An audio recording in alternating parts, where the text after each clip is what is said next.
Well, good morning everybody. Welcome back to Cattywampus Acres. It's Jason going out here to deal with these piggos here. They I'll show you something funny that they do that I think is sort of cute, if you will. They always do this, so let me show you. When they want food, they push their food dish underneath the right underneath the fence here. Isn't that right? You know what you do? You guys are sleeping. Take a look at that. This is what these folks have managed to do in just like a week or so. You can see there's some clay, there's some okay soil in there, but we're going to be putting some cover crops in here, so we're going to fix all this. But this is the kind of work that pigs do so quickly for you.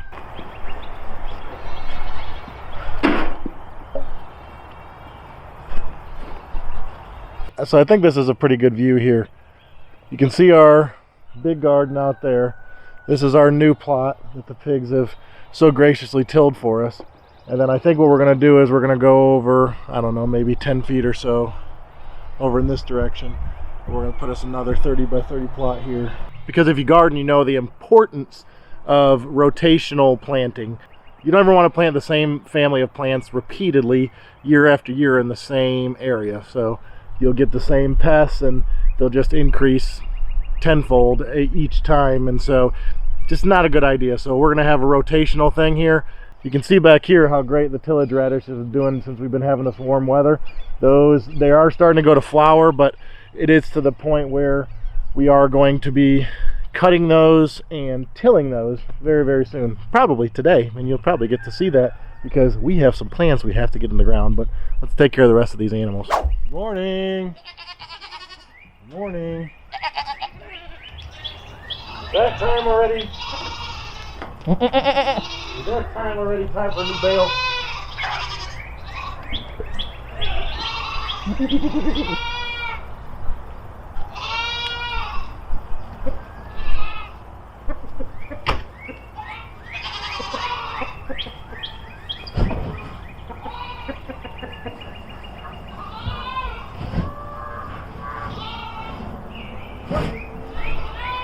Go. So I want to tell you the importance of having homestead friends or people who are like-minded when you have a farm or a homestead. Appreciate it. What I mean by that is you need to have people that will help you out, because when you go out of town or just something comes up, you need other people who can help with your farm. And also when your farm just sort of gets to a point where there's just maybe messes, or we just accumulate things as farmers sometimes. I think everyone watching can probably relate a little bit. So we had our friends over, Laura and Matt and their son Isaac, who is our Minturn, if you saw that video. And they came over and helped us do some farm cleanup the other day, and boy was it a huge help. We love them, and they are just always willing to help. And Isaac is always really good to help with us. For being just a young buck, he is definitely always there to help us. I'm going to show you the farm work we did the other day, and the farm cleanup we did the other day, and I'm going to show you the results. What are you doing? Oh, good. You're doing good? What are you doing? Helping Laura. Oh, that's a good thing to do. She can be scary. Thank you, sir. Well, who's doing the work over here? Is it Isaac or Matt? Who's the supervisor and who's the worker? Isaac's the worker. That's what I figured. That's how it always goes. Lauren's working hard, so we need to get all of this here out of here, do something with it that's useful. We also need to clear this area here, because this area is going to be, we're going to plant some flowers back here. So I need to get my tiller in here, but first I need to get rid of all this nonsense.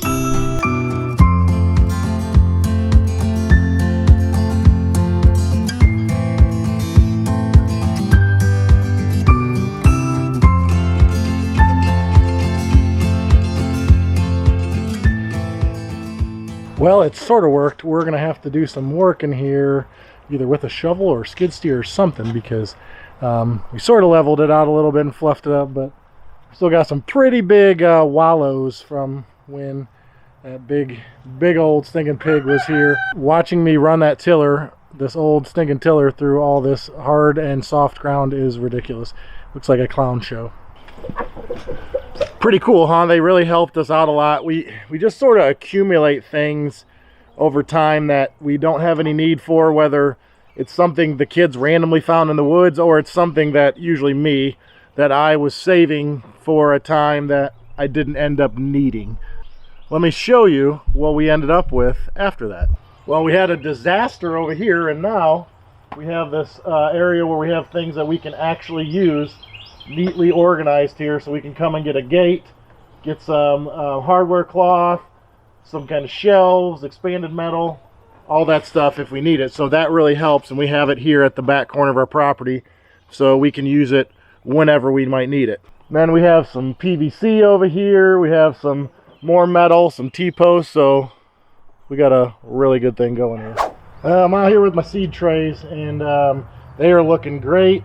Our leeks are looking good. They can go probably in the ground at any time. Our bulbing onions, which is an experiment growing this time of year, some of them sort of petered out on us in the back of the tray. Who knows why? Probably because of the heat. But we've been taking care of them. We can just continue to let them go or put them in the ground. I think I'm just gonna keep taking care of them in the trays. Down here in our other brassicas and lettuces and stuff, those are looking phenomenal. Our kohlrabi and cabbage probably going in today. They are massive, and I know these kohlrabis are almost like a big bulb or like a root vegetable, so I need to give them some space so they can grow out for me. But some of our Harmony butterhead lettuce died out. That's why we planted some more. So I have a whole big old tray inside the greenhouse that we can have more of that. So we have a few. It didn't do very well, probably because we had this up and down temperature, but our Jericho lettuce looks great. Our kale, everything looks great. So we're going to get in this garden today, and we are going to till some stuff up. We are going to get ready for every farmer and every homesteader's most exciting time of the year. We get to get our first legit planting of veggies in the dirt. Well, alrighty, it got a little warm on me out here. I was able to till all of the daikon radishes into the ground. It took a few passes, but it turned out pretty good. I wish you could be here to really check out the soil, because it was maybe a year and a half ago or so that this was just clay. We brought the pigs in here, and they were able to get rid of all the grass. We grew in here. We grew cover crops in here. These daikon radishes are actually our third cover crop in here. And I can, here, let me show you.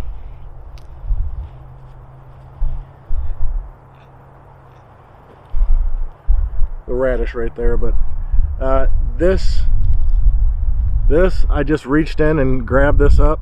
I could not have done this. My tiller would barely even dig in a couple years ago. So this was all clay, and as you can see right now, full of organic material. It's awesome. But now it's time for a first for us. I got my plow on my Haas wheel hoe, and hopefully you know what that means. Do you know what that means? Do you know what that means? That means we are gonna plow rows or furrows, and we're gonna lay drip tape. It'll be the first time ever we here are using drip tape on our farm. But it means that we are putting plants in the ground first time of 2022. I am so excited. Anybody who gardens or homesteads or farms, this has to be one of the most exciting times of the year. It's gotten up to almost 80 degrees today, but I'm ready to get these cool weather crops in the ground and start planting. Are you ready to start planting? Well, first things first, I need to lay off some furrows in my garden here. I'm gonna do them at least a couple feet apart. We'll see, because I'm just doing some kohlrabi and stuff like that in here, so I haven't decided how far apart I'm gonna do them.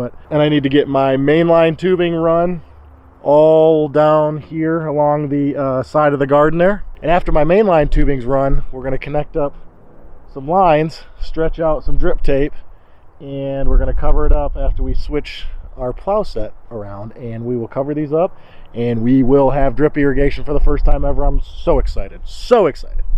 All right, first row went in really well. I didn't want to do it on camera.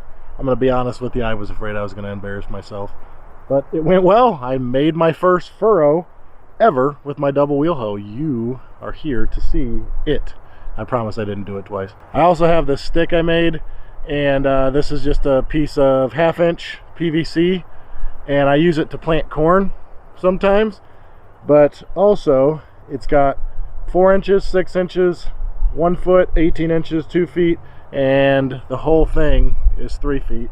And I have this mark so I can do quick measurements without a tape measure. Put in the comments below what you call a stick like this. I've heard them called many things. I want to hear what y'all call them because, I don't know, I'm interested. I'm sure we'll get plenty of responses from everybody's grandparents and dads and moms and everybody who's been gardening all these years. So let's hear what you got. Yeah, I'm a pretty big guy. I think 3 feet's gonna be good because I gotta get my big self through these rows. All right, I'm gonna see how many more I can get in here, and then we're laying drip tape, folks. All right, 1, 2, 3, 4, 5, 6.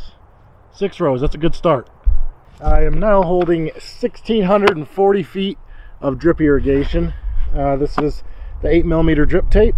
So I haven't mentioned this so far in the video. If you're thinking about doing drip tape yourself, go check out Haas Tools. We have a link in the description below that will take you to their site and check it out and see if it's for you. But personally, I think it's for us. This is a 75 by 30 garden out here, and this is exactly what we've been needing. Okay, I got my first line installed and covered up. I switched my wheel hoe to the hilling position. Now I need to do these other 5 rows, so stand by.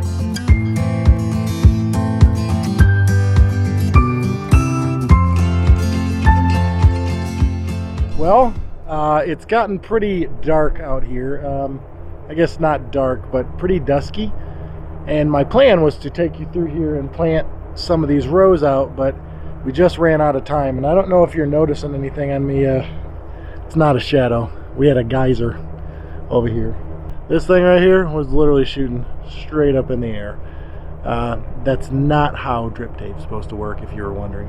It's okay, we got it in, it's working now. I'm letting it run just to make sure it all fills out and everything's working right, and I can get some wet patches out here. So all in all, I got a little damp in my first experience with drip tape, but that is okay. Worse things could have happened. I could have like cut my arm off or something like that, but just a little damp, that's okay. We got these 6 rows laid off, ready to go. The super exciting thing is we have some friends coming tonight. Jordan and Josh from Working Aussies Homestead are coming here tonight. They're gonna camp out here with us tonight at the house, and we're gonna hang out, enjoy some good times, talking about farming and homesteading, and hopefully maybe they'll just help us plant in the morning. We'll bring you guys along with us so you can enjoy some of that time with us and the Kellys. But I'm hungry and thirsty and just a little frustrated with my thing here. And to be honest with you, it ain't always Pinterest and rainbows and unicorns out here, if you know what I mean. So what do we have to tell them though? We have to say something. Can you get it right without me telling you? All right, go ahead.